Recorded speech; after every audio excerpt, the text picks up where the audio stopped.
8 गो है बेटे। है हल्ला काहे कर रहे हैं?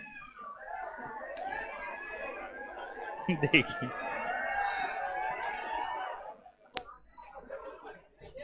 आज लाइट पता नहीं बहुत कट रहा है और गर्मी आ गया ना। ओ 15 मार्च खत्म हो गया। हाँ अब गर्मी आ गया। आज तोरी का पंखा बंद हो गया। आज तोरी का खराब हो गया है क्या? कब अभी खराब हुआ है? पहले से खराब है। इससे पहले वाला क्लास में तो चल रहा था। नहीं चल रहा था। अच्छा देखते हैं शनिवार। कल ही क्लासरूम रिपेयरिंग होगा।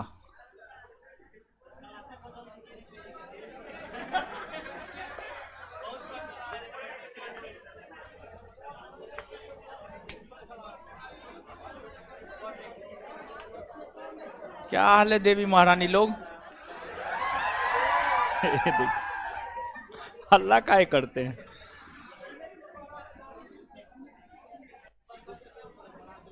आए ऊपर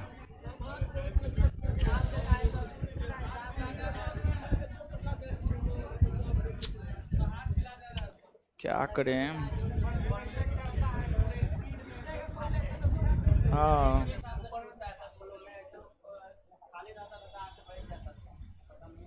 ओ ऐसन बात है ना। अच्छा कुछ नहीं न हुआ है।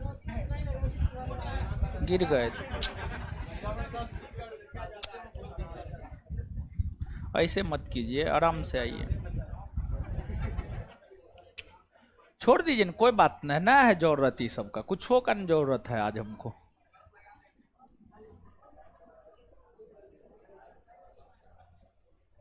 बस हो गया। अरे ऑल कर देते महाराज 75 पेज सब अपने आप हो जाता। छोड़िए ये सब। अरे छोड़िए न, जाइए क्लास लाइव कीजिए ना।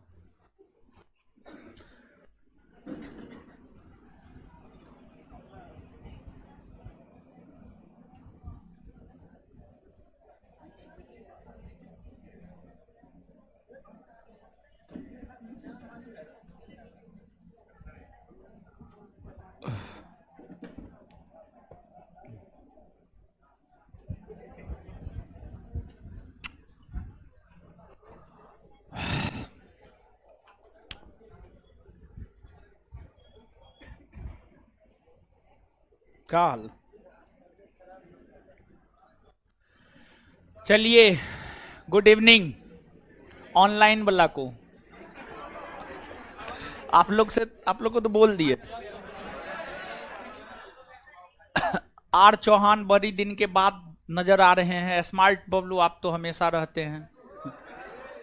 रमेश देहरादून, सतेंद्र कुमार, मनोहर कुमार, पंकज कुमार। लड़की एको गुण है हो। मंजीत कुमार, अरविंद कुमार, दिलखुश कुमार। चलिए मनीष आनंद, सबको गुड इवनिंग। अब आ जाइए। क्या पढ़ा रहे थे?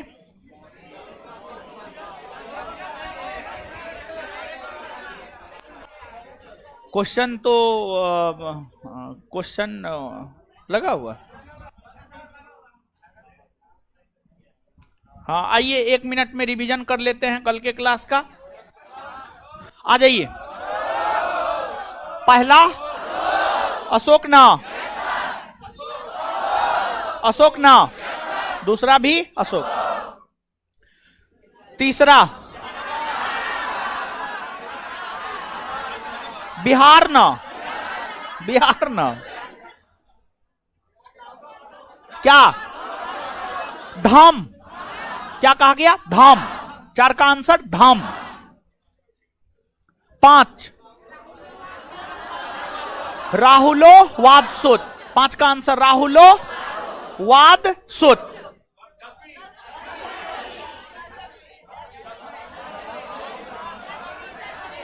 राज्याभिषेक के 10वें वर्ष, राज्याभिषेक के 10वें, राज्याभिषेक के 20वें वर्ष। कितना? शिलालेख, स्तंभ लेख, गुहा लेख। शिलालेख, स्तंभ लेख। आज इंडियन ज्योग्राफी का क्लास है ना सर जी? हाँ है, मेरा ही ना क्लास है। हाँ देखिए, बता रहे हैं हम, हमको लगता है कि थोड़ा सा रूटीन में बदलाव होगा। अब आपके बैच में जो है मेरा क्लास मंगलवार, बृहस्पतिवार, शुक्रवार, मंगलवार, बृहस्पतिवार, शुक्रवार को होगा, और बिट्टू सर का क्लास सोमवार, बुधवार और शनिवार को होगा। कल आपका साइंस का क्लास है, कल जो है आपका इतिहास का नहीं होगा। अब हमको लगता है कि यही कंटिन्यू रहेगा। एक बार बात कर लेंगे सर से, और उसके बाद अगले वीक में जो मेरा क्लास होगा हम उसमें कंफर्म कर देंगे। यानी मेरा क्लास जो है अब आपके बैच में मंगल, बृहस्पति, शुक्र, मंगल, बृहस्पति, शुक्र, ठीक है? यही लगभग हमको लगता है होना चाहिए, ठीक है? हाँ मेरा क्लास है, क्लास तो होवे करेगा, काहे टेंशन लेते हैं।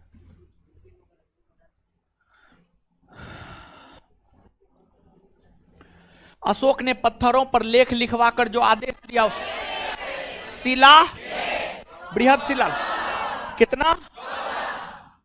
पशु बलि की निंदा, पहला ना,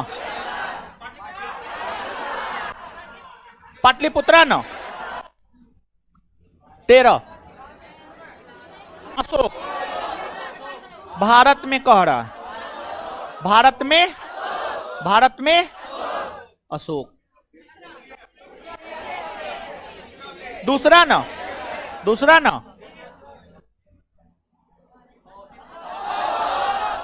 अशोक ना, 5 ना, उत्तरापद की राजधानी आए, अवंती, उज्जैन ना, मध्य प्रांत, पाटलिपुत्रा ना, भेड़ी घोष के, चौथा ना, धम्म महामात्र, 5वां ना, 5वां, 22, 5वां। चलिए अब इसके बाद आगे सुनिएगा।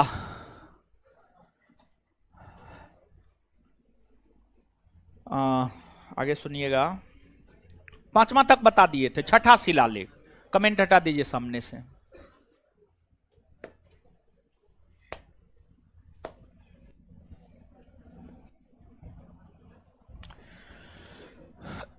छठा बृहद शिलालेख, छठा बृहद शिलालेख।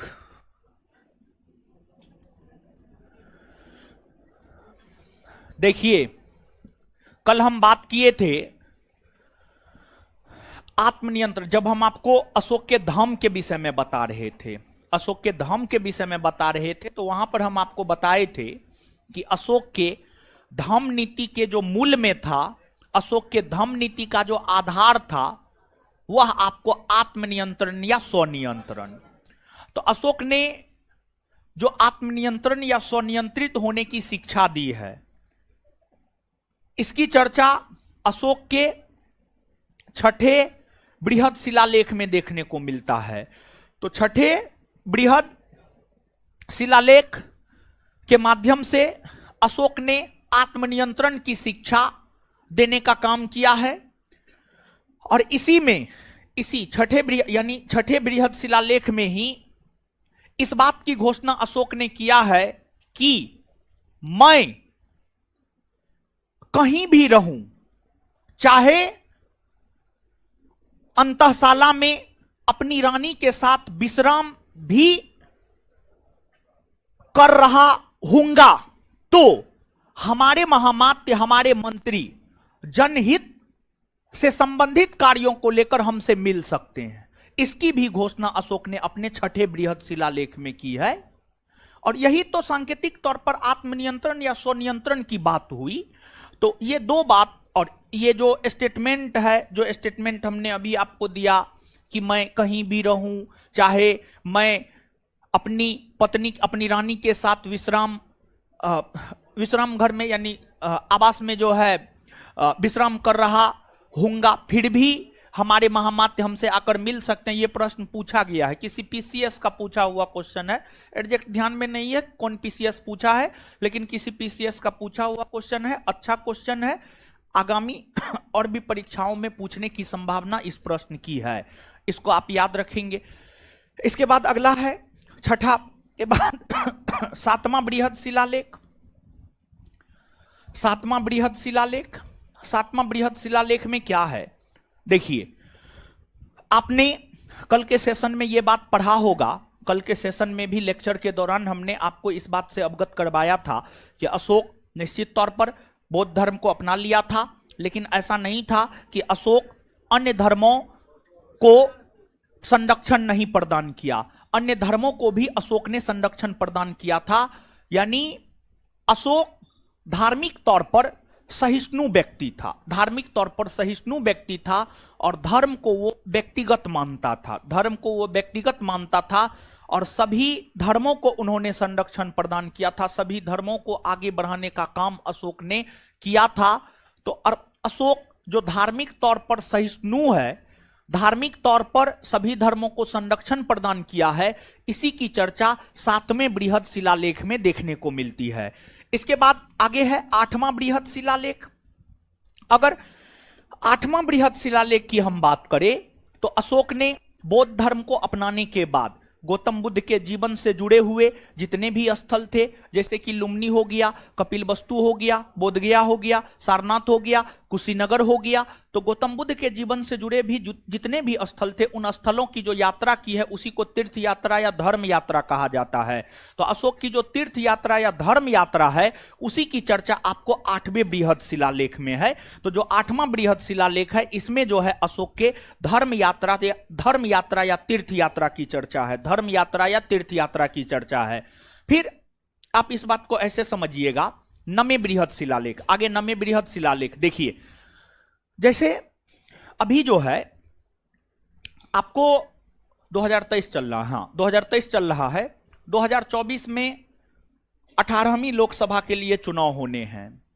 तो अभी बीजेपी है अपना सत्ता में, तो कांग्रेस अपना जो भी कर रहा है और साथ ही साथ जो रीजनल पार्टियां हैं, मतलब जो क्षेत्रीय दल है, राजद, जदयू, आम आदमी पार्टी,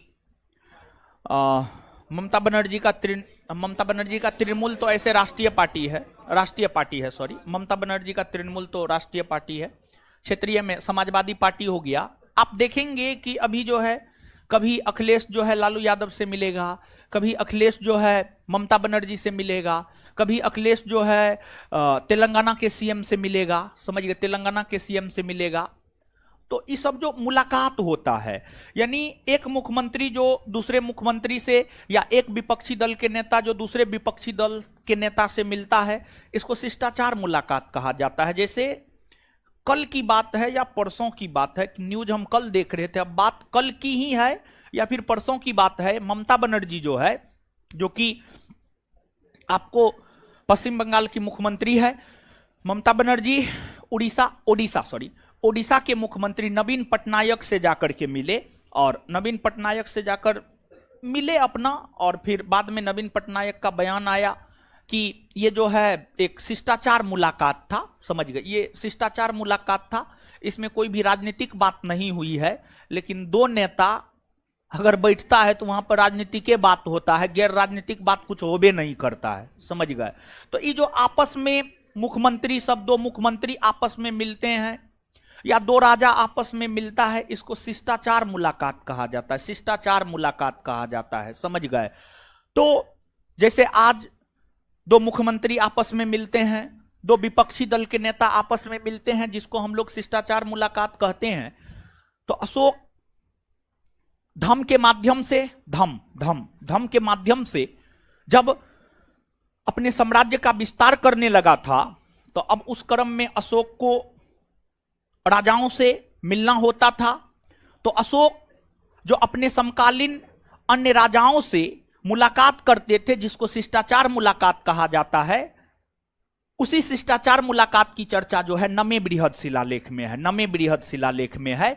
तो जो नमा बृहद शिलालेख है। नमा बृहद शिलालेख की हम बात करें तो नमे बृहद शिलालेख में जो है शिष्टाचार, मुलाकात, सच्ची भेंट और एक राजा दूसरे राजा को जो गिफ्ट देते थे, जो उपहार देते थे, जैसे आप देखेंगे जब दो नेता की मुलाकात होती है तो फूल का एक बुक्का देगा, गमछा ओढ़ाएगा, या फिर जो भी होता है। जैसे बिहार का कोई प्रसिद्ध है, बिहार का नेता झारखंड के नेता से मिलने जा रहा है तो कुछ भी लेकर के अपना चले जाता है, समझ गए।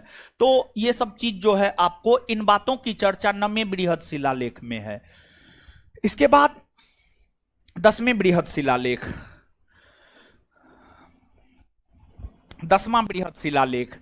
अगर हम लोग 10वें बृहद शिलालेख की बात करें तो 10वें बृहद शिलालेख में क्या है, अशोक अपने अधिकारियों को यह आदेश देते हैं 10वें बृहद शिलालेख के माध्यम से कि अधिकारी और इंक्लूडिंग राजा तक, राजा तथा उनके जो भी अधिकारी हैं, जो भी पदाधिकारी हैं, जो भी लोग हैं राजा से जुड़े हुए, सब के सब हमेशा प्रजा के हित के विषय में सोचे, प्रजा के हित के विषय में सोचे, यानी हमेशा ये सोचे क्या करना है क्या नहीं करना है, ताकि प्रजा का हित हो सके, प्रजा का कल्याण हो सके, प्रजा का हित हो सके। तो 10वां बृहद शिलालेख में अशोक राजा सहित मतलब स्वयं तथा अपने अधिकारियों को यह आदेश देते हैं कि हमेशा प्रजा हित के विषय में सोचा जाए। इसके बाद 11वां बृहद शिलालेख, जो 11वां बृहद शिलालेख है, 11वें बृहद शिलालेख में जो है धम्म नीति की व्याख्या है, यानी अशोक का धम्म क्या है, समझ गए, अशोक का धम्म क्या है उसकी व्याख्या जो है आपको 11वें बृहद शिलालेख में देखने को मिलता है। और कल के सेशन में हम आपको धम्म नीति के विषय में बताए थे कि धम्म नीति क्या है, धम्म क्या है। कल के सेशन में इस बात की चर्चा हमने आपके साथ कर रखी है, तो अभी यहां पर हम अब आपको बताने नहीं जा रहे हैं, सीधा तौर पर एक लाइन में याद रखिएगा, अशोक के धम्म नीति की चर्चा 11वें शिलालेख में है। इसके बाद आगे है 12वां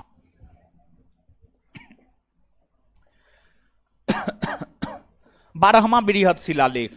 देखिए आप समझिएगा, यहां पर कल के सेशन में हम आपको नहीं समझाए थे ये बात जो 5वां में है। आपको अशोक ने प्रजा के नैतिक उत्थान के लिए धम्म नीति की घोषणा की, धम्म नीति की घोषणा की। जैसे आप इस बात को ऐसे समझिए, नीतीश कुमार बिहार के मुख्यमंत्री शराबबंदी कानून लागू किए, तो क्या शराबबंदी कानून लागू होने मात्र से लोग शराब पीना छोड़ दिया? ना, लोग शराब पीना नहीं छोड़ा। और आज के डेट में तो शराब का व्यापार बिहार में एक अच्छा धंधा बन गया है, समझ गए। और जितना भी टोला मोहल्ला में लुच्चा लफुआ सब है, सब शराब का धंधा करता है, समझे, सब खूब पैसा कमाता है, समझे। तो खैर छोड़िए, तो नीतीश जी जो है, जैसे इस बात को चलिए शराब वाली बात छोड़िए, दहेज शराब से भी ज्यादा बड़ी कुप्रथा दहेज है, तो दहेज के आधार पर ही समझिए, दहेज प्रथा के आधार पर। दहेज प्रथा समझते हैं, डॉरी सिस्टम, दहेज प्रथा अंग्रेजी होता है डॉरी सिस्टम, यानी बड़ पक्ष, लड़का पक्ष जो है शादी करने के एवज में वधू पक्ष से यानी लड़की पक्ष से एक मोटी रकम लेता है, उसी को दहेज प्रथा कहा जाता है। और दहेज प्रथा पर प्रतिबंध लगाने को लेकर कानून 1961-62 में बना है। 1961-62 ईस्वी में ही दहेज प्रथा को प्रतिबंधित कर दिया गया था, लेकिन दहेज प्रथा प्रतिबंधित होने के बावजूद भी क्या आज प्रचलन में नहीं है? एकदम है, एकदम है। आप ही लीजिएगा, समझिएगा, जब नौकरी हो जाएगा, शादी विवाह आप कीजिएगा, भले देखिए ये सब बात लेक्चर देने के लिए सही है, कहने के लिए सही है, लेकिन जब अपने पर आता है ना, तब इंसान को समझ में आता है। ऐसे दहेज लेना गलत बात है, लेकिन फिर भी आप लोग लीजिएगा। जैसे झूठ बोलना पाप है फिर भी झूठ बोलते हैं ना, वैसे ही दहेज लेना पाप है फिर भी दहेज तो लेवे कीजिएगा आप लोग। हम कितनों समझा दे नहीं लीजिएगा तो ऐसा थोड़े कि आप नहीं लीजिएगा, एकदम लीजिएगा। लेकिन एगो बात ध्यान में रखिएगा, अगर दहेज लेकर के शादी करते हैं मतलब आप बिक रहे हैं। अगर 10 लाख लिए मतलब आप 10 लाख में बिक गए, समझ गए। 2 लाख लिए, 25 लाख लिए, उतना में आप बिक गए, फिर आपका कोई इज्जत नहीं रह जाएगा। इस बात को आप हमेशा ध्यान में रखिएगा। और बिना दहेज का अगर शादी कीजिएगा, सामने वाली नहीं, आपके साथ जीवन जीने वाली आपकी जीवन संगनी मतलब आपकी पत्नी, वो भी आपका सम्मान करेगी और जीवन भर ससुराल में आपका सम्मान रहेगा, समझ गए। हमारे फ्लैट के ऊपर में एक एसएचओ रहता है, थानाध्यक्ष रहता है, उसकी पत्नी उससे खूब काम करवाता है। तो हम पता किए कि क्यों काम करवाता है, तो पता चला वो दहेज में आज से लगभग 10 साल पहले जब शादी किया था तो उस समय दरोगा ही था, अब तो प्रमोशन हो गया है, थानाध्यक्ष बन गया है। उस समय 18 लाख रुपया दहेज लिया था। तो उसकी बीबी से बात हो रहा था तो उसकी बीबी स्वयं बोली, उसके सामने में बोली, वो थानाध्यक्ष के सामने में बोली, 18 लाख रुपया लेकर के शादी किया तो काम नहीं करवाएंगे, करवाएबे करेंगे, ऐसे करके बोली वो औरत, बोली अपने हस्बैंड के सामने, समझ गए। तो अब आप डिसाइड कर लीजिएगा क्या करना है क्या नहीं करना है। लेना है लीजिएगा, नहीं लेना है मत लीजिएगा। चलिए सुनिए, अब सुनिए, हम शादी न करेंगे तो दहेज कहां से सुनिए, अब सुनिए। तो भारत सरकार जो है दहेज प्रथा को प्रतिबंधित तो 1961-62 में कर दिया, लेकिन दहेज प्रथा एक कुप्रथा है। इसको लेकर जो है सरकार के द्वारा जागरूकता नहीं फैलाया गया, जागरूकता नहीं फैलाया गया। अगर सरकार के द्वारा सच में जागरूकता फैलाया जाता तो हमको लगता है कि दहेज प्रथा बंद हो गया रहता। सिर्फ कानून बना देने भर से प्रथाएं समाप्त नहीं हो जाती है, बल्कि उस कानून को जमीनी स्तर पर लागू करने के लिए जागरूकता फैलाना आवश्यक है। उसी प्रकार से अशोक ने धम्म नीति की घोषणा करी, और क्या धम्म नीति की घोषणा कर दिया जाना ही बड़ी बात है? नहीं, कभी नहीं। धम्म नीति की घोषणा कर दी जानी ही बड़ी बात नहीं है, बल्कि जो धम्म नीति है उसके प्रचार प्रसार को लेकर धम्म महामात्र की नियुक्ति करके उन्हें क्षेत्रों में भेजना और उन्हें क्षेत्रों में भेज करके यह आदेश देना कि धम्म क्या है लोगों को समझाइए, धम्म क्या है लोगों को समझाइए। अगर आप धम्म नीति का पालन करेंगे तो क्या सकारात्मक बदलाव आपके जीवन में आएंगे, ये सब बात आप समझाइए, ये सब चीज समझाइए, तब लोग धम्म नीति का अनुसरण करेंगे, तब लोग धम्म नीति का अनुसरण करेंगे और तभी जाकर के धम्म नीति लाना सफल हो पाएगा, धम्म नीति लाना सफल हो पाएगा। तो अशोक ने अपने धम्म नीति के प्रचार प्रसार को लेकर धम्म नीति के प्रचार प्रसार को लेकर धम्म महामात्र की नियुक्ति किया, धम्म महामात्र की नियुक्ति किया, यानी धम्म नीति के प्रचार प्रसार को लेकर कुछ लोगों को जो है नियुक्त किया, उसी को धम्म महामात्र कहा गया। शुरुआती दिनों में सिर्फ पुरुष ही धम्म महामात्र के तौर पर नियुक्त हुए, लेकिन बाद में यह महसूस किया गया कि नहीं, स्त्री धम्म महामात्र की भी नियुक्ति की जाए, स्त्री धम्म महामात्र की भी नियुक्ति की जाए। तो जो स्त्री धम महामात्र की नियुक्ति की गई है उस विषय में जानकारी हमें 12वें बृहद शिलालेख से मिलती है। उस विषय में जानकारी हमें 12वें बृहद शिलालेख से मिलती है। 12वें बृहद शिलालेख, तो 12वें बृहद शिलालेख में जो है स्त्री धम महामात्र की जो नियुक्ति की गई है उसके विषय में जानकारी प्राप्त होता है। दूसरी बात, अशोक सर्व धर्म संभव की बात करते थे।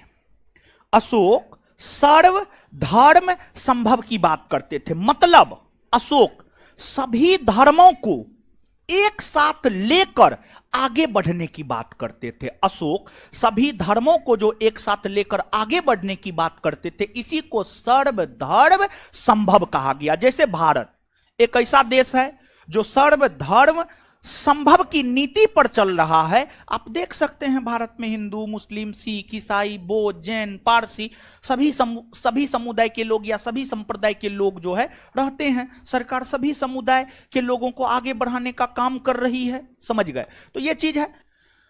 इसके बाद 13वां बृहद शिलालेख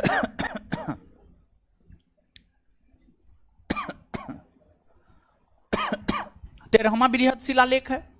जो 13वां बृहद शिलालेख है, 13वां बृहद शिलालेख में दो बात है। एक तो कलिंग युद्ध की चर्चा है, दूसरा अशोक के समकालीन जो पड़ोसी राज है उसकी भी चर्चा है। तो यहां पर गौर करने वाली बात यह है कि अशोक के समकालीन जो पड़ोसी राज है, अशोक के समकालीन जो पड़ोसी राज है उसकी चर्चा दो बृहद शिलालेख में है। और उसकी चर्चा जो दो बृहद शिलालेख में है, एक है दूसरा और दूसरा है 13वां। एक है दूसरा और दूसरा है 13वां। यह भी प्रश्न किसी पीसीएस का पूछा हुआ है कि अशोक के समकालीन पड़ोसी राज्य के विषय में जानकारी किन किन शिलालेखों से मिलती है। तो इसका उत्तर होगा दूसरा और 13वां। दूसरा और, क्वेश्चन बैंक पलट करके देखेंगे तो ये सब क्वेश्चन जो है आपको मिल जाएंगे।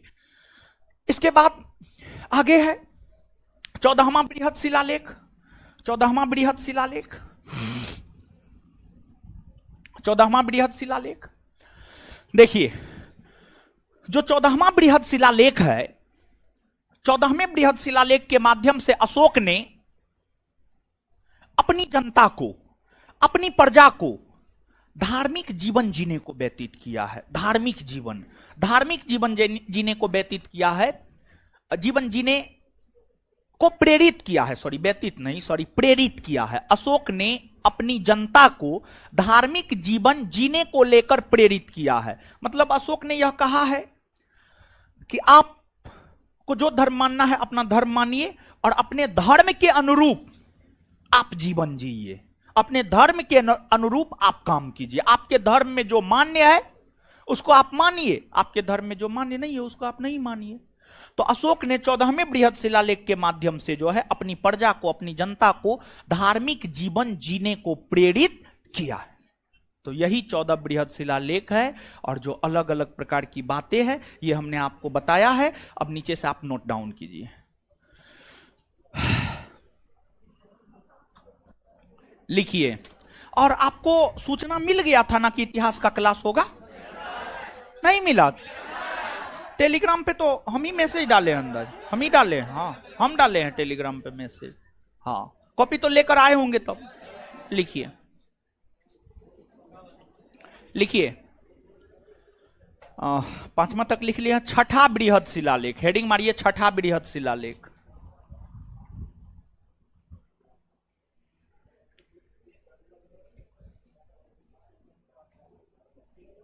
छठा बृहद शिलालेख,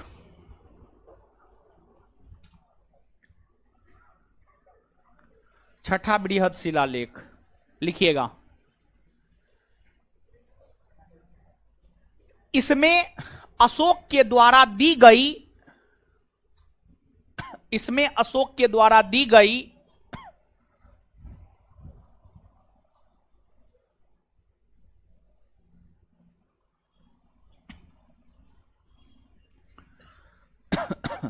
इसमें अशोक के द्वारा दी गई,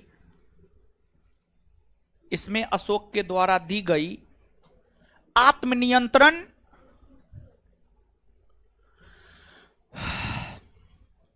इसमें अशोक के द्वारा दी गई आत्मनियंत्रण की शिक्षा का उल्लेख है। आत्मनियंत्रण की शिक्षा का उल्लेख है।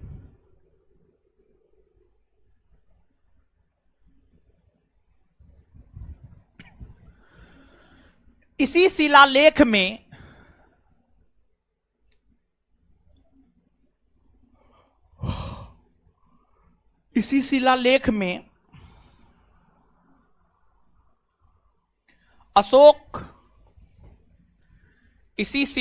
में अशोक यह घोषणा करते हैं कि इसी शिलालेख में अशोक यह घोषणा करते हैं कि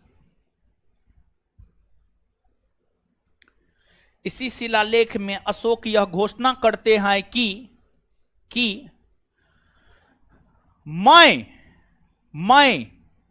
मैं कहीं भी रहूं, मैं कहीं भी रहूं,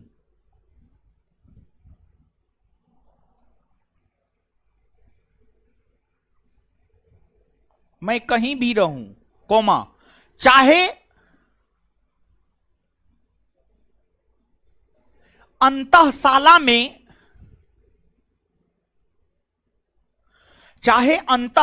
में अपनी रानी के साथ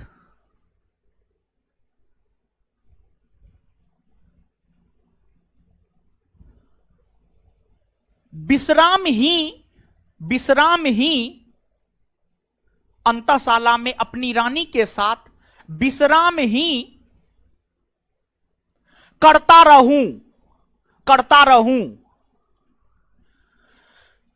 रहूं, फिर भी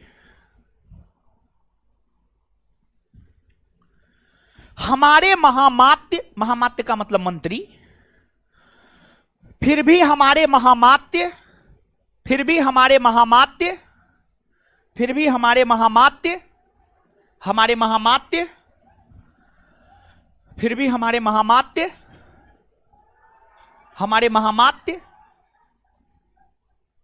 जनहित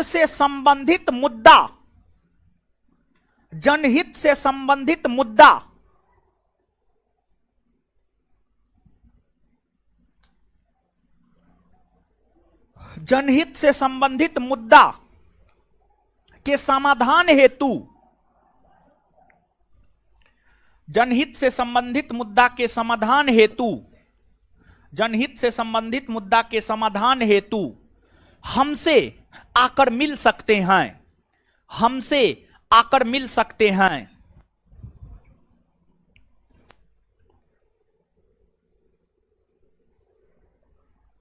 हमसे आकर मिल सकते हैं।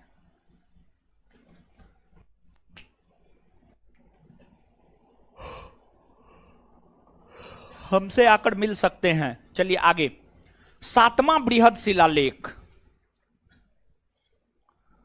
सातवां बृहद शिलालेख, सातवां बृहद शिलालेख, सातवां बृहद शिलालेख, सातवां बृहद शिलालेख डैश देकर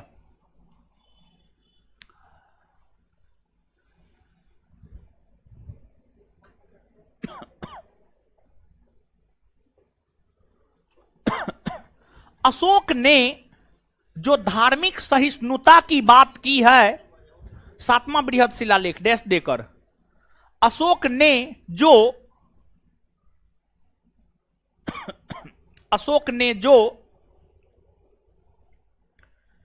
अशोक ने जो धार्मिक सहिष्णुता की बात की है, धार्मिक सहिष्णुता, देखिए ऐसे लिखा जाता है,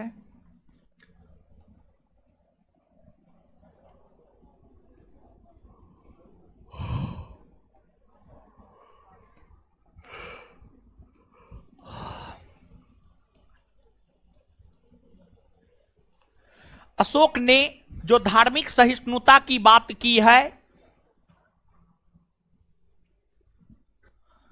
अशोक ने जो धार्मिक सहिष्णुता की बात की है,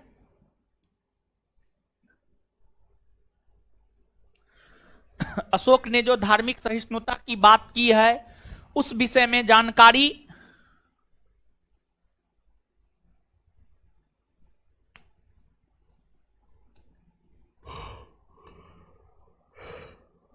उस विषय में जानकारी मिलती है।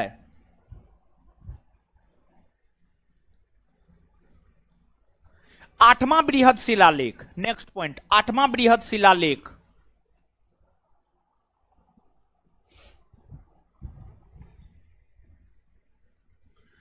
आठवां बृहद शिलालेख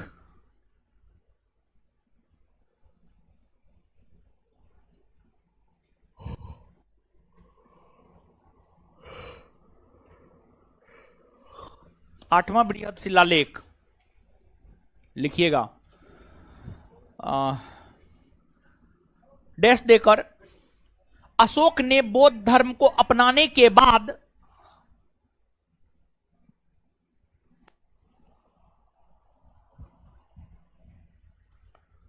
अशोक ने बौद्ध धर्म को अपनाने के बाद अशोक ने बौद्ध धर्म को अपनाने के बाद गौतम बुद्ध के जीवन से जुड़े स्थल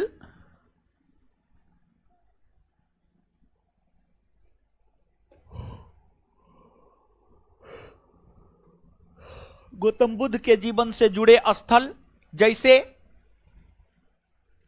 लुम्बिनी लुम्बिनी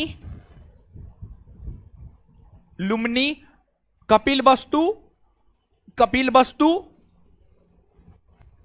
कपिलवस्तु, बोधगया बोधगया बोधगया, सारनाथ, श्रावस्ती श्रावस्ती, कुशीनगर कुशीनगर इत्यादि जैसे स्थलों की जो तीर्थ यात्रा की इत्यादि जैसे स्थलों की जो तीर्थ यात्रा की इत्यादि जैसे स्थलों की जो तीर्थ यात्रा की इत्यादि जैसे स्थलों की जो तीर्थ यात्रा की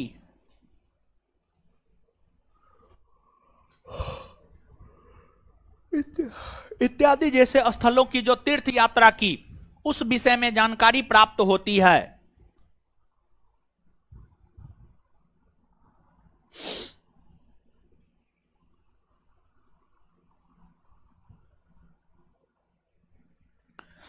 आगे नवा बृहद शिलालेख नवा बृहद शिलालेख नवा बृहद शिलालेख नवा बृहद शिलालेख नवा बृहद शिलालेख डैश देकर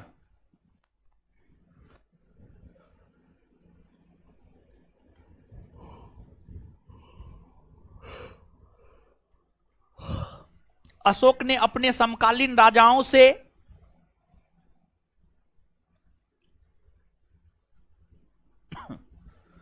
अशोक ने अपने समकालीन राजाओं से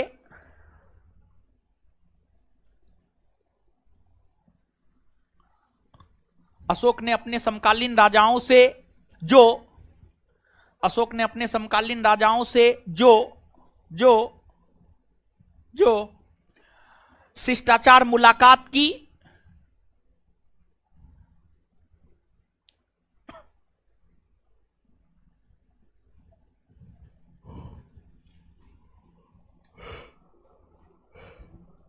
शिष्टाचार मुलाकात की तथा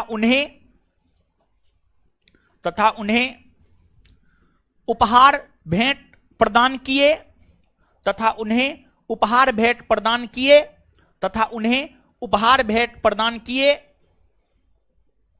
तथा उन्हें उपहार भेंट प्रदान किए इस विषय में जानकारी प्राप्त होती है।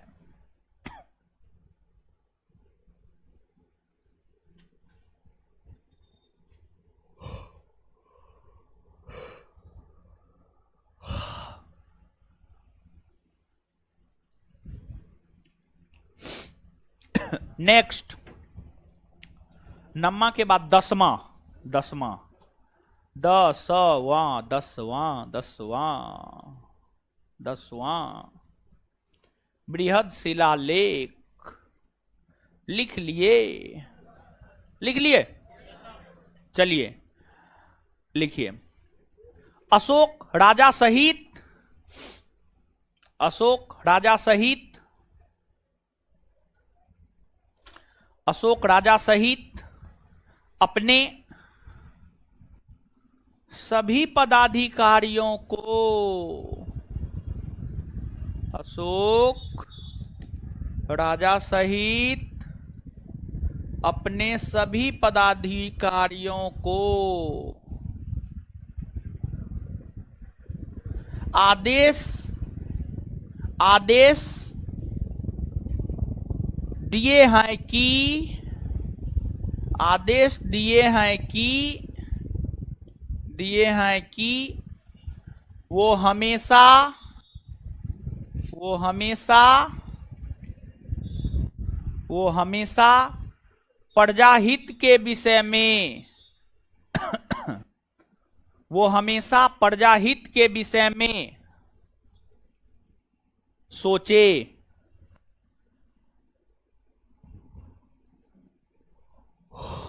वो हमेशा प्रजाहित के विषय में सोचे, वो हमेशा प्रजाहित के विषय में सोचे। Full stop.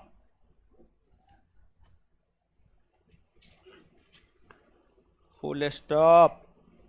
11वां शिलालेख, 11वां बृहद शिलालेख, 11वां बृहद शिलालेख।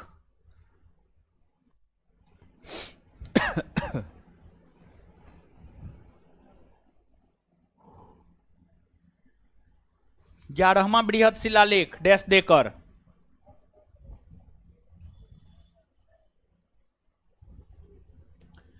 ग्यारहवां बृहद शिलालेख डैश देकर अशोक के द्वारा, अशोक के द्वारा घोषित धम्म नीति की व्याख्या,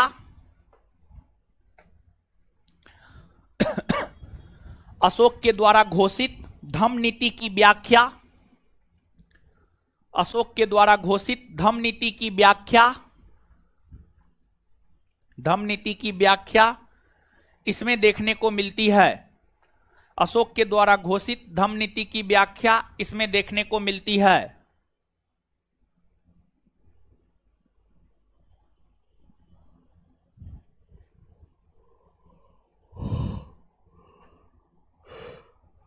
अशोक के द्वारा घोषित धम्म नीति की व्याख्या इसमें देखने को मिलती है। आगे 12वां बृहद शिलालेख,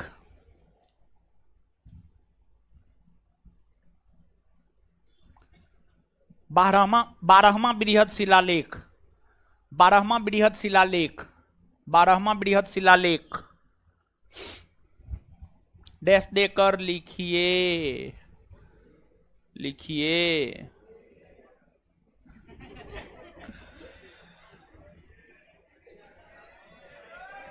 स्त्री महा, एक मिनट एक मिनट,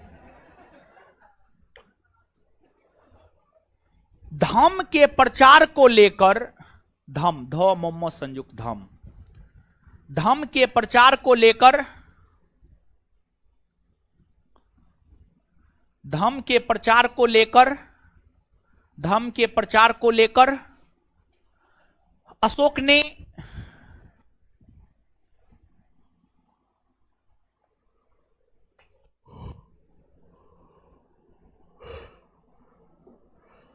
अशोक ने जो,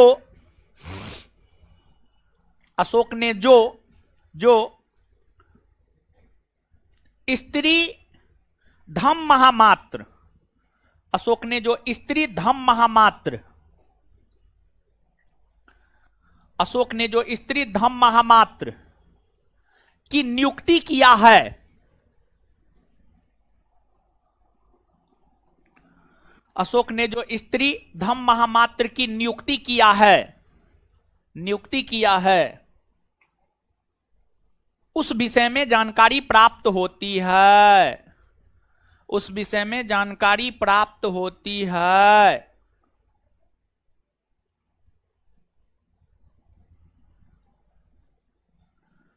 तथा तथा अशोक ने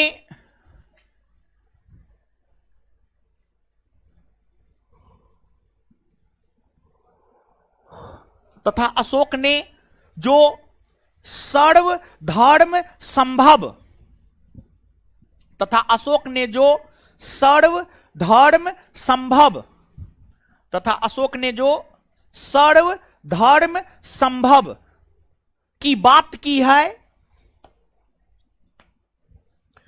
तथा अशोक ने जो सर्वधर्म संभव की बात की है उसकी भी जानकारी प्राप्त होती है।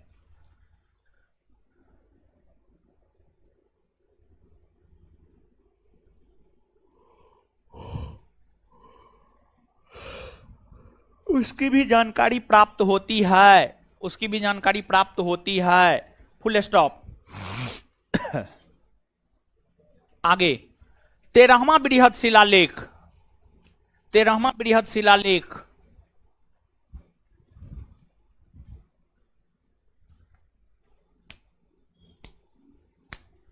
डैश देकर इसमें कलिंग युद्ध का वर्णन है। इसमें कलिंग युद्ध का वर्णन है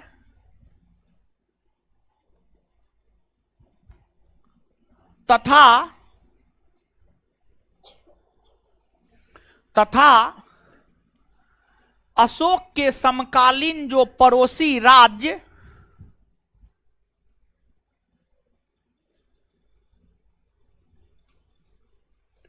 तथा अशोक के समकालीन जो पड़ोसी राज्य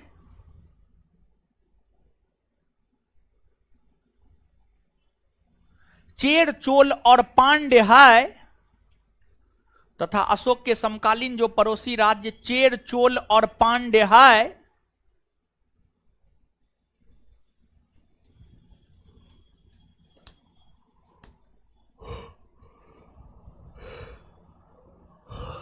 उसकी भी जानकारी प्राप्त होती है।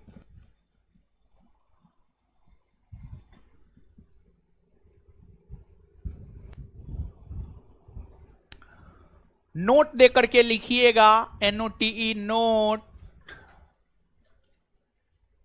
NOTE नोट लिखिए। दूसरा और 13वां दूसरा और 13वां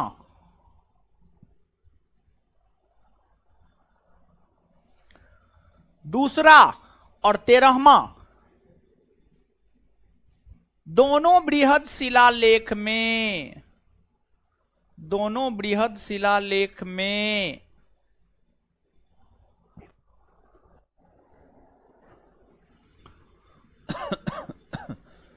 दोनों बृहद शिलालेख में अशोक के समकालीन पड़ोसी राज्यों के विषय में अशोक के समकालीन पड़ोसी राज्यों के विषय में अशोक के समकालीन पड़ोसी राज्यों के विषय में अशोक के समकालीन पड़ोसी राज्यों के विषय में जानकारी प्राप्त होती है।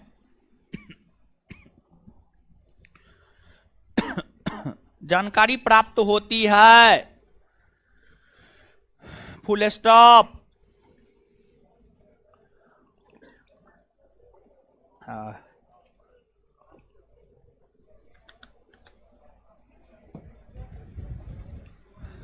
आगे हेडिंग मारिए 14वां बृहद शिलालेख।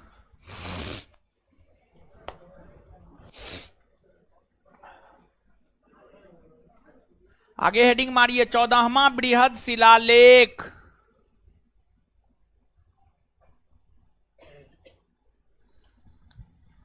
इस शिलालेख के माध्यम से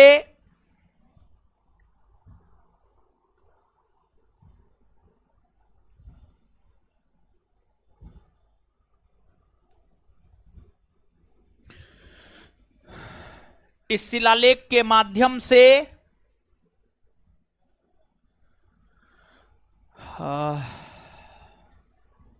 अशोक ने अपनी जनता को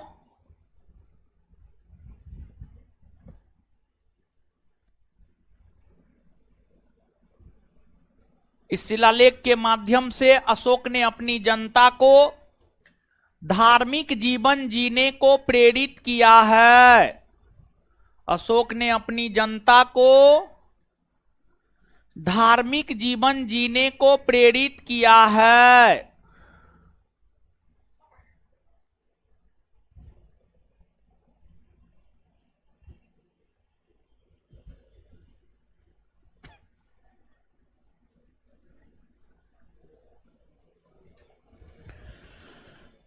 हाँ, हो गया। अब देखिए,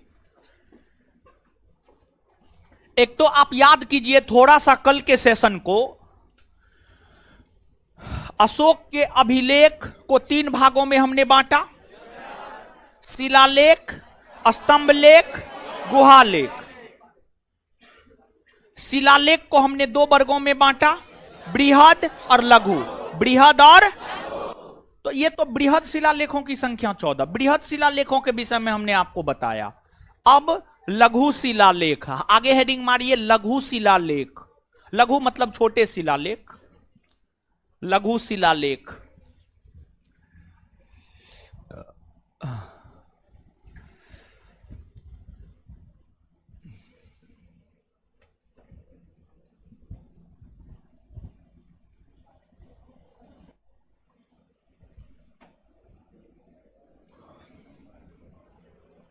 लघु शिलालेख सुनिए,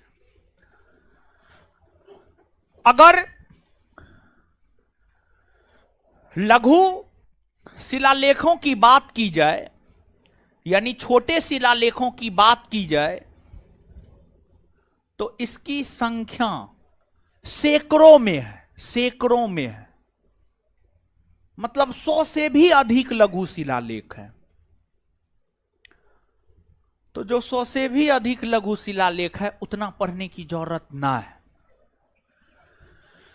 अगर इतिहास में एक एक चीज आप पढ़ने लगे, इतिहास पढ़ते पढ़ते आपका जीवन खत्म हो जाएगा, इतिहास खत्म नहीं होगा। समझ गए? पॉलिटी में अगर एक तरफ से सब देश का संविधान पढ़ने लगे, आपका जीवन खत्म हो जाएगा, पॉलिटी कभी समाप्त नहीं होगा। भूगोल में भी वही बात। समझ गए?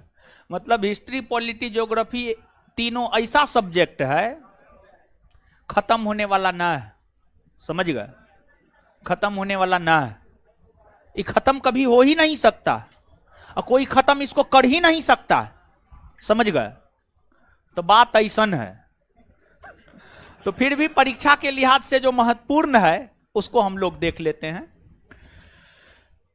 और जो लघु शिलालेख के विषय में हमने देखा है, जो प्रश्न पूछा है, आप भी क्वेश्चन बैंक पलट करके देख सकते हैं। हम भी क्वेश्चन बैंक पढ़ के पढ़ाते हैं, देखते हैं हमेशा किस प्रकार से क्वेश्चन पूछा जा रहा है, क्या पढ़ना है, क्या पढ़ाना है। तो आप भी पढ़ और पढ़ा सकते हैं। तो आपको जो है लघु शिलालेख, जैसे जोगढ़ लघु शिलालेख है, मानसेहरा है, शाहबाज गढ़ी है, एरगुर्री है, ब्रह्मगिरी है, अहरौरा है,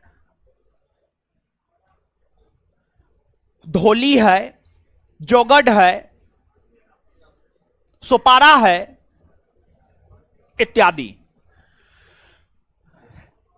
ये सभी लघु शिलालेख है। ये सभी लघु शिलालेख है। क्वेश्चन बैंक में क्वेश्चन पलट करके देखिएगा, यहां से 2-3 गो क्वेश्चन पूछा गया है। एगो क्वेश्चन ये पूछा गया है, कालसी लघु शिलालेख कहां है? कालसी लघु शिलालेख कहां है? क्वेश्चन बैंक पलट करके देखिएगा, मिल जाएगा। जोगढ़ कहां है? क्वेश्चन बैंक पलट करके देखिएगा, मिल जाएगा। सोपारा कहां है? क्वेश्चन बैंक पलट करके देखिएगा, मिल जाएगा। ये 2-3 प्रश्न लघु शिलालेख के संदर्भ में पूछे हैं। मतलब लघु शिलालेख के संदर्भ में ऊपर मुंह ऊपर देखिए, ठीक है। अब मास्क पहनना आप छोड़ दिए हैं, क्या है, अब कोरोना खत्म हो गया? कोरोना फिर से बढ़ने लगा है, पता है आपको? फिर से बढ़ने लगा है कोरोना, तो सचेत हो जाइए थोड़ा सा, समझ गए? अब सुनिए, तो जो लघु शिलालेख के विषय में प्रश्न पूछा है वह यही पूछा है, कौन लघु शिलालेख कहां, समझ गए? तो 5, 10, 12, 15, 10-15 मान के चलिए ना, महत्वपूर्ण लघु शिलालेख है जो जिसके विषय में आपको याद रखना है कि ये है कहां, ये है कहां। और उसको याद रखने का ट्रिक है, शाम को जो सोए वो गधा। शाम को जो सोए वो गधा। गधा, गोधो हो वाला नहीं, गधा, दहा, समझ गए? तो ऐसे भी शाम को नहीं सोना चाहिए क्या? शाम को नहीं सोना, ऐसे भी आप लोग शाम को कहां सोते होंगे? आप लोग तो क्लास में रहते हैं, तो आप लोग गधा ना है।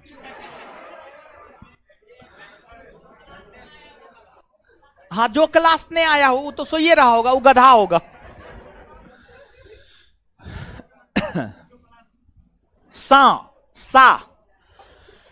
सा से शहबाज गढ़ी, सा से शहबाज गढ़ी, शहबाज गढ़ी। शहबाज गढ़ी पाकिस्तान के पेशावर में, शहबाज गढ़ी कहां है? पाकिस्तान के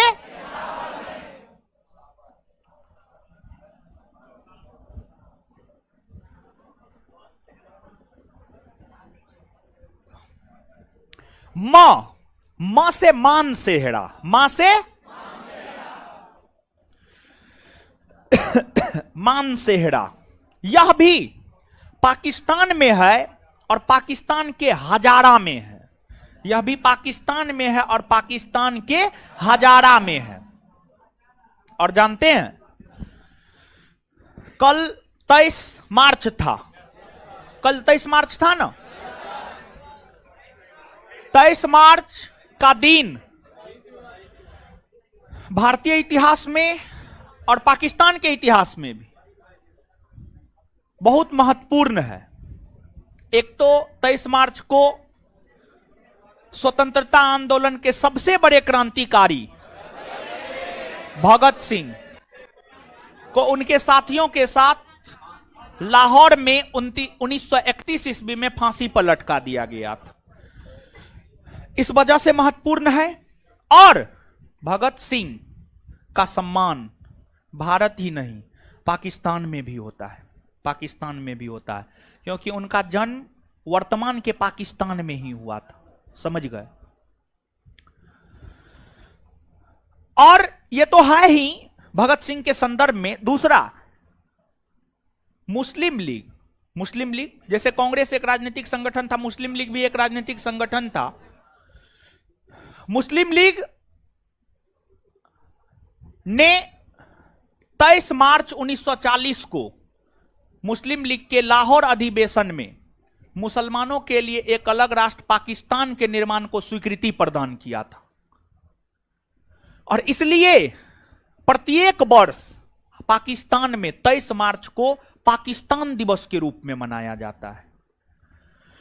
जो महत्व भारत में 26 जनवरी अर्थात गणतंत्र दिवस का है, वही महत्व पाकिस्तान में 23 मार्च का है। जैसे 26 जनवरी के अवसर पर पैरेड निकाला जाता है, हां या ना? झंडा फहराया जाता, हां या ना? वैसे ही पाकिस्तान में 23 मार्च को ये सब काम किया जाता है। लेकिन पाकिस्तान की आर्थिक दशा ठीक नहीं है। पाकिस्तान कंगाल हो गया है। पाकिस्तान के लोग दाने दाने को तरस रहे हैं। इसलिए पाकिस्तान की सरकार ने 2023 के वर्ष में, मतलब इस वर्ष में 23 मार्च को धूमधाम से नहीं मनाया, पैरेड सबका आयोजन नहीं किया। पैसे न है, पैसा रहेगा तब ना नाचिएगा, पैसे न है तो क्या नाचिएगा, क्या शक्ति दिखाइएगा, समझ गए? फौनी शक्ति क्या दिखाइएगा आप? और पाकिस्तान की सरकार क्या कहा जानते हैं? पाकिस्तान की सरकार कहा मौसम खराब है इसलिए कुछ होने कर रहे हैं। और देखिए कल पाकिस्तान में बारिश उरिश कुछ होने हुआ, समझ गए? मतलब पैसा का बड़ी महत्व है, समझ गए? तो सफल होकर के जहां भी जाइए खूब पैसा कमाइए, समझिए? इतना पैसा कमाइए ना कि जीवन में किसी भी चीज का कोई दिक्कत ना हो। और दूसरी बात, आजादी तो भारत और पाकिस्तान दोनों को एक के साथ मिला, लेकिन भारत इतना आगे चल गया, पाकिस्तान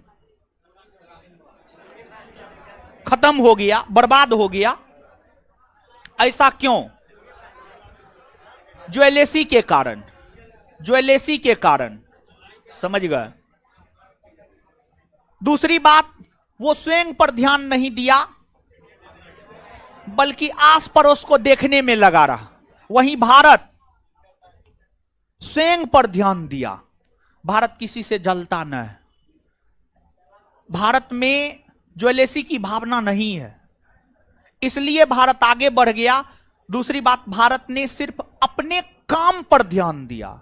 मतलब भारत और पाकिस्तान का उदाहरण इसलिए दे रहे हैं, आप अगल बगल मत देखिए क्या हो रहा है, दूसरे से मत जलिए, कुछ नहीं होगा। सिर्फ स्वयं पे फोकस कीजिए, सिर्फ स्वयं पे फोकस कीजिए। और एक बात बताते हैं, स्वामी विवेकानंद का स्टेटमेंट बड़ी अच्छा स्टेटमेंट है, 1 मिनट में हम आपको बता रहे हैं।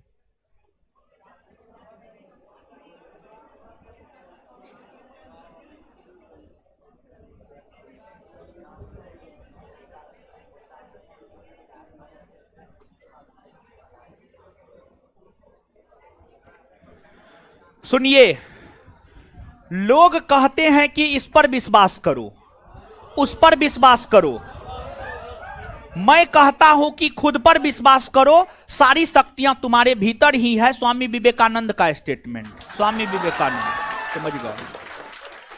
तो ये जो स्टेटमेंट है काफी अच्छा स्टेटमेंट, काफी अच्छा स्टेटमेंट हमको लगा।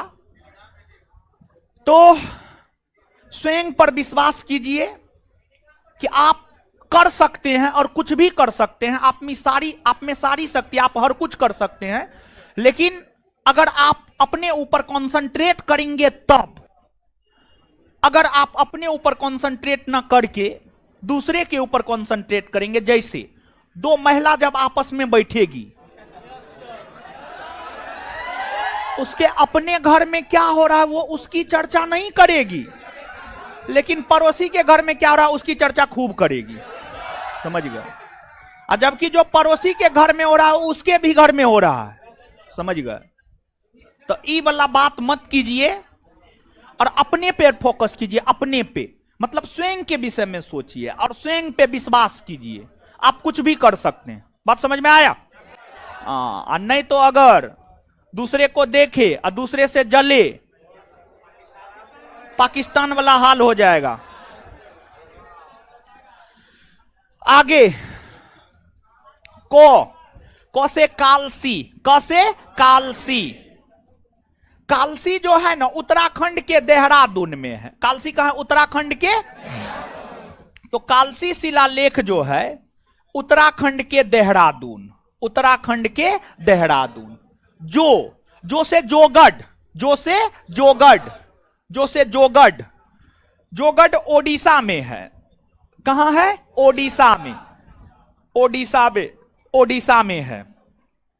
सो से सोपारा, सो से सोपारा, सोपारा महाराष्ट्र में है। सोपारा कहां है? ए से एरगुड़ी, ए से एरगुड़ी। एरगुड़ी आंध्र प्रदेश में है। कहां पर? आंध्र प्रदेश में, आंध्र प्रदेश में है, आंध्र प्रदेश में है एरगुड़ी। सोए वो और गधा, वो यहां पर वो मान लीजिए।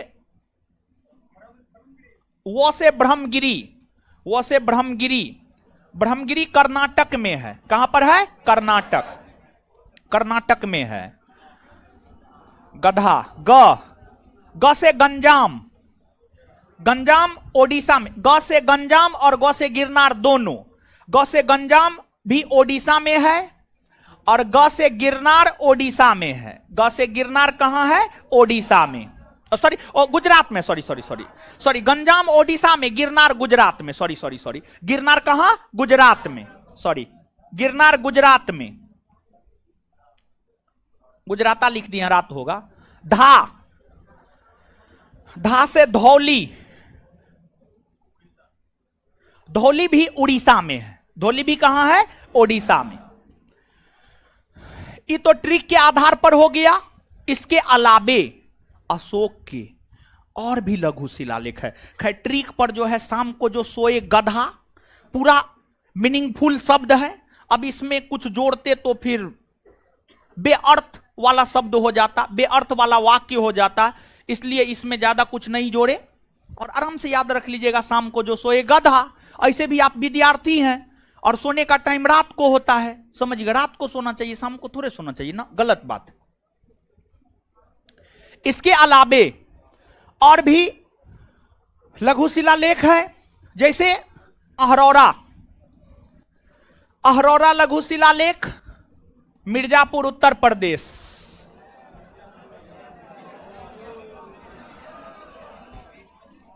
इसके बाद सासाराम बिहार, सासाराम बिहार।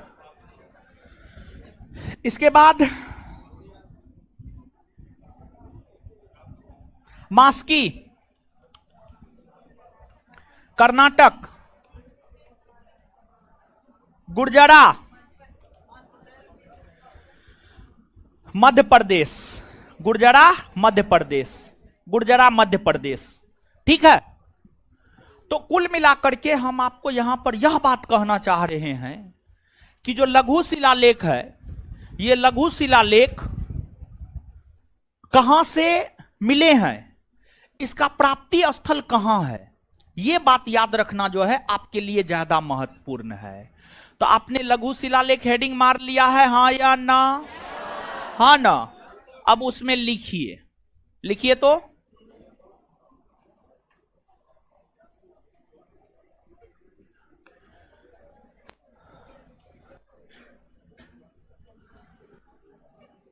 लिखिए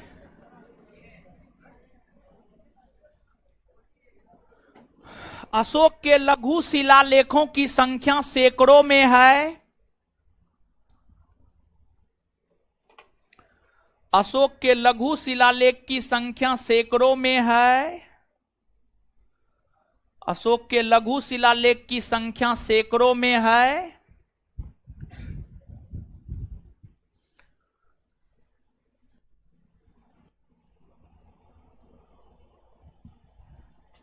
जिसमें कुछ महत्वपूर्ण लघु शिलालेख उसके और उसके प्राप्ति स्थल निम्न है।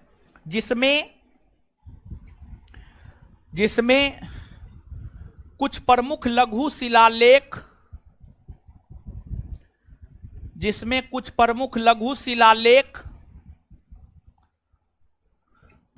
और उसका प्राप्ति स्थल निम्न है।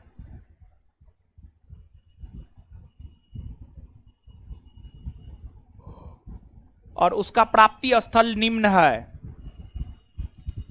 और उसका प्राप्ति स्थल निम्न है। अब देखिए, आपको जो है सबसे पहले एगो ट्रिक लिखना है, TR नीचे से TRIC ट्रिक।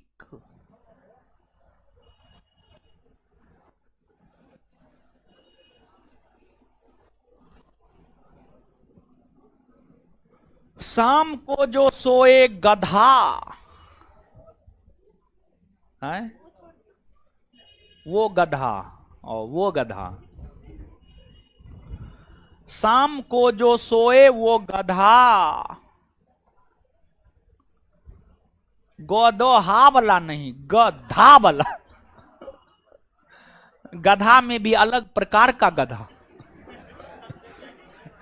गधा भी तो काम में आ जाता है। शाम को जो सोए वो गधा। अब दो को कॉलम बनाइएगा, एक में शिलालेख, दूसरे में प्राप्ति स्थल।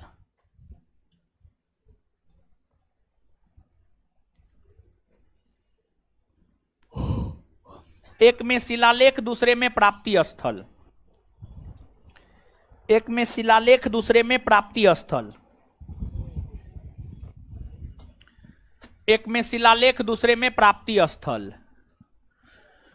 शिलालेख में शाहबाज गढ़ी, शाहबाज गढ़ी।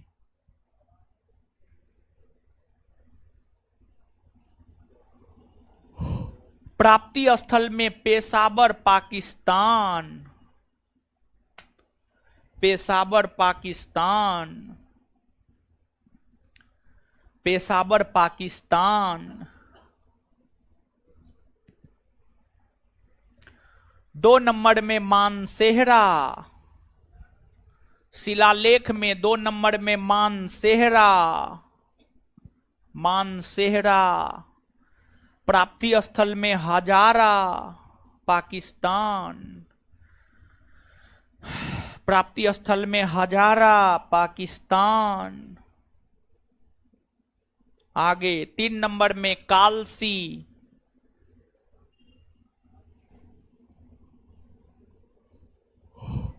Kalsi, Dehradun Uttarakhand, Dehradun Uttarakhand,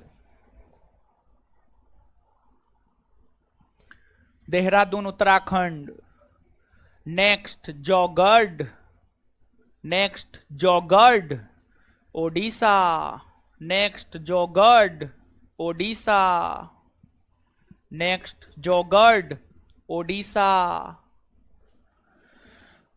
next Sopara, Maharashtra. Next Sopara, Maharashtra. Next Sopara, Maharashtra. Next Sopara, Maharashtra. Next Erragudi, Andhra Pradesh. Next Erragudi, Andhra Pradesh. Next Erragudi, Andhra Pradesh. Erragudi, Andhra Pradesh. Next Brahmagiri, Karnataka.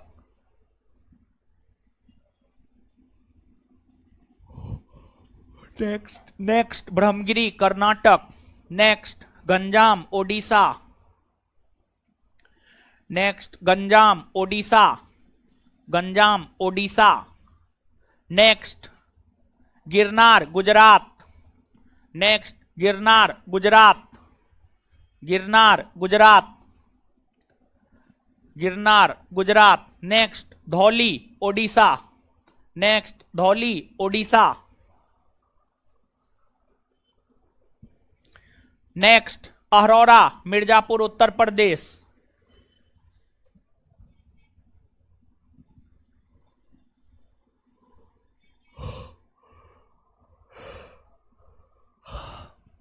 Ahraura, Mirzapur, Uttar Pradesh. Next Sasaram, Bihar. Sasaram, Bihar.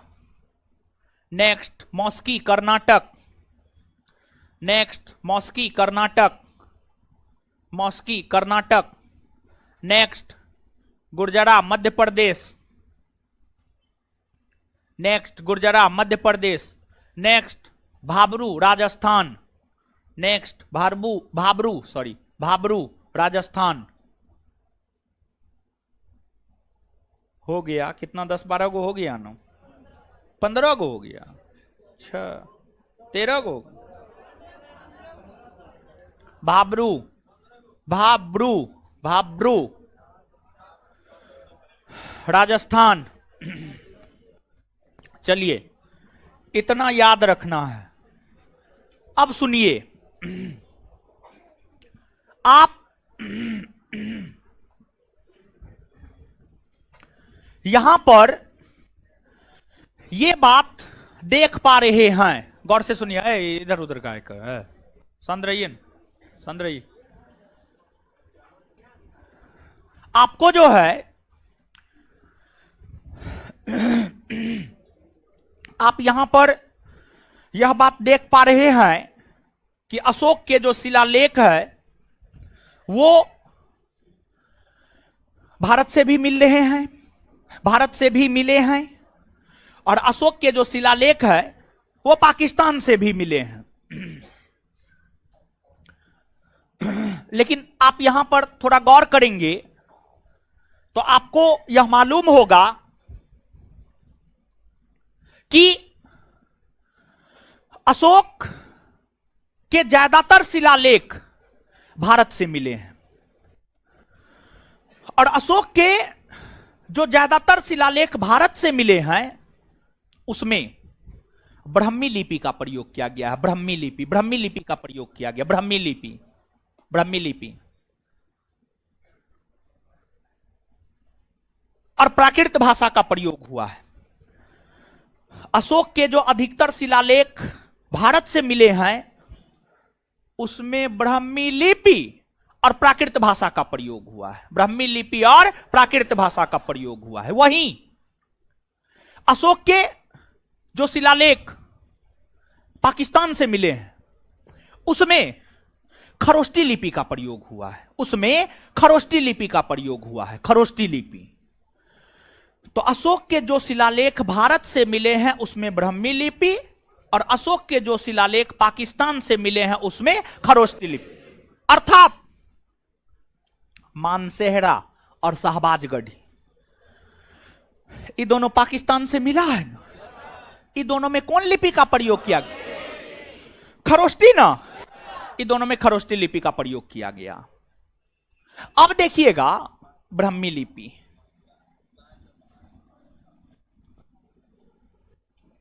Brahmi लिपि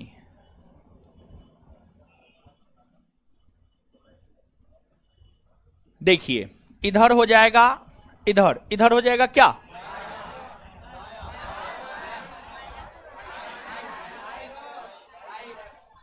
दायां यानी राइट, इधर बायां यानी लेफ्ट। जब हम कोई भी वाक्य लिखना शुरू करते हैं तो अगर हम बायां से लिखना शुरू करते हैं, भारत एक महान देश है, यह ब्राह्मी लिपि है।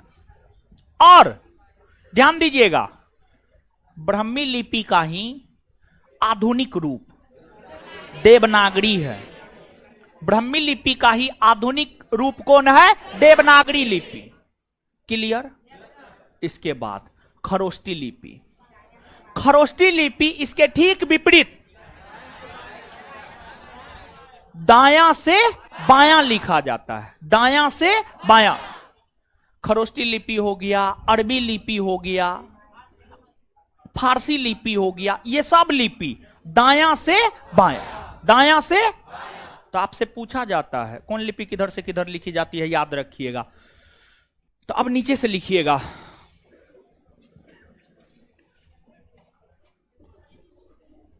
अशोक के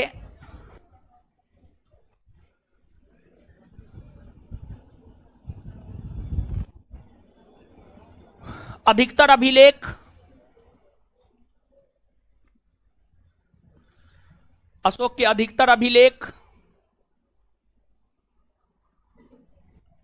भारत से मिले हैं।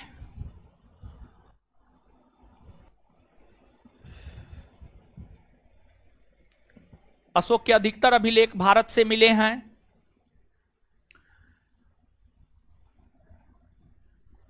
जिसमें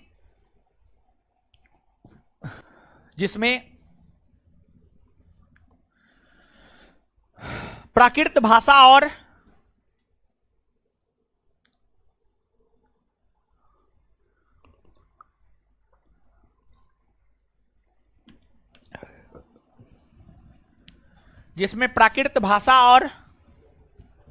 ब्राह्मी लिपि,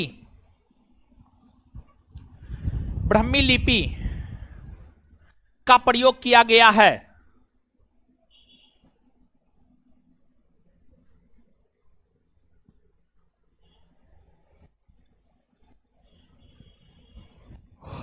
नीचे स्टार मार के लिखिएगा। नेक्स्ट पॉइंट,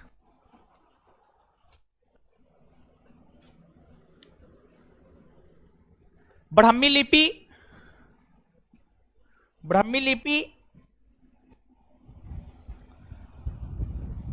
बाईं से दाईं ओर, ब्राह्मी लिपि बाईं से दाईं ओर, ब्राह्मी लिपि बाईं से दाईं ओर, ब्राह्मी लिपि बाईं से दाईं ओर, बाईं से दाईं ओर लिखी जाती है। ब्राह्मी लिपि बाईं से दाईं ओर लिखी जाती है।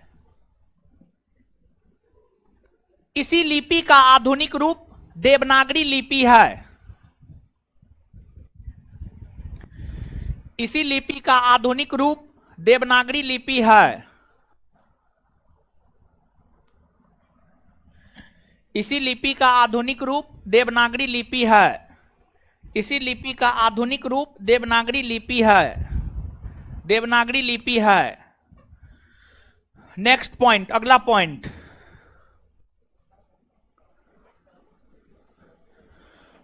पाकिस्तान से जो अशोक के अभिलेख मिले हैं,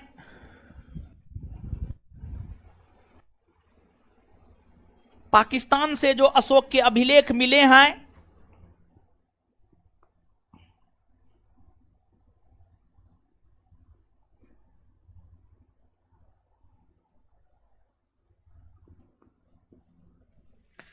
पाकिस्तान से जो अशोक के अभिलेख मिले हैं उसमें खरोष्टी लिपि का प्रयोग किया गया है।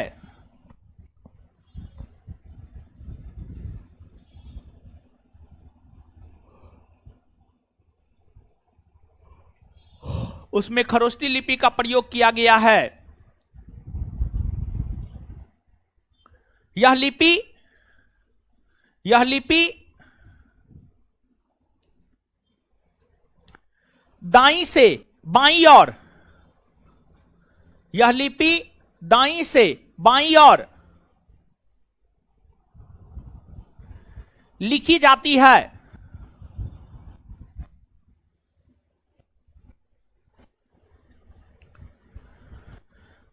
फुल स्टॉप उसी में। ईरानी आक्रमण होने से खरोष्टी लिपि का विकास हुआ माना जाता है। ईरानी आक्रमण होने से, ईरानी नहीं बताए हैं, बताए हैं ना। ईरानी आक्रमण होने से भारत में खरोष्टी लिपि का विकास हुआ माना जाता है। ईरानी आक्रमण होने से भारत में खरोष्टी लिपि का विकास हुआ माना जाता है।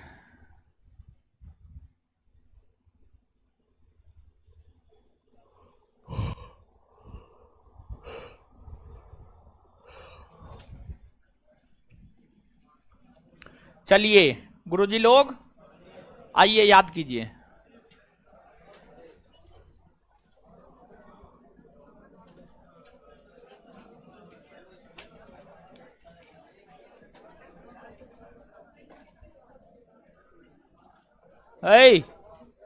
आइए,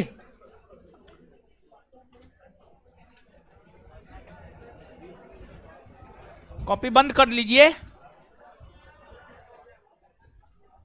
तैयार हो गए? याद करवाए ना? मुंह में लड्डू लेके बैठिएगा ना ना? हाँ।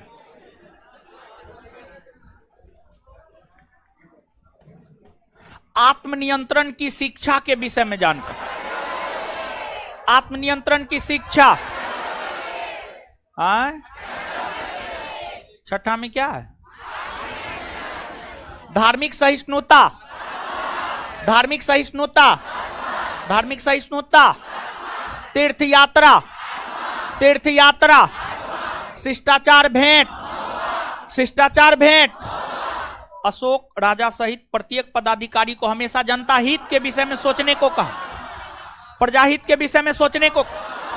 धम्म नीति की व्याख्या, धम्म नीति की व्याख्या, धम्म नीति की व्याख्या।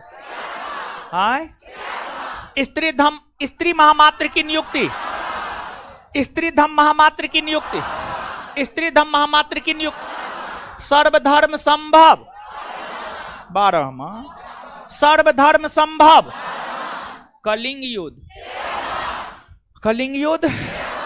पड़ोसी राज, पड़ोसी राज कौन से दो?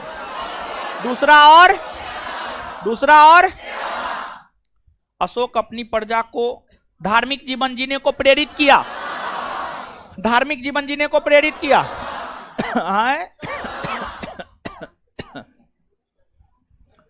शाहबाजगढ़ी लघु शिलालेख कहां? शाहबाजगढ़ी, मानसेहरा, मानसेहरा, कालसी, कालसी, जौगढ़, जौगढ़, सोपारा, सोपारा, एरगुड़ी, एरगुड़ी, ब्रह्मगिरी, ब्रह्मगिरी, गंजाम, गंजाम, गिरनार, गिरनार, धौली, धौली, अहरौरा, अहरौरा, सासाराम, मौस्की, गुर्जरा, भाबरू, भाबरू। अशोक के अधिकतर शिलालेख कौन देश से मिले? कौन देश से? भारत में जो अशोक के शिलालेख मिले हैं, कौन लिपि, कौन लिपि, कौन भाषा, कौन भाषा, कौन भाषा? प्राकृत भाषा। अब आगे ब्राह्मी लिपि का ही आधुनिक रूप क्या गलत? ब्राह्मी लिपि किधर से किधर? बायां से, बायां से। अच्छा, पाकिस्तान से जो मिला उसमें कौन लिपि? हाय खरोष्टी ना, खरोष्टी लिपि किधर से किधर? दायां से, दायां से। क्लियर। आज के लिए इतना ही, इससे आगे हमको निकलने दीजिए। धन्यवाद। बैठ जाइए, बैठ जाइए, बैठ जाइए, हमको निकलने दीजिए। हीरो सब है, रुकिएगा, आएंगे हम धो देंगे। आ रहे हैं फट्टा लेके। कहाँ है जी? दीजिए तो। आ रहे हैं, आ रहे हैं, आ रहे हैं, रुकिए।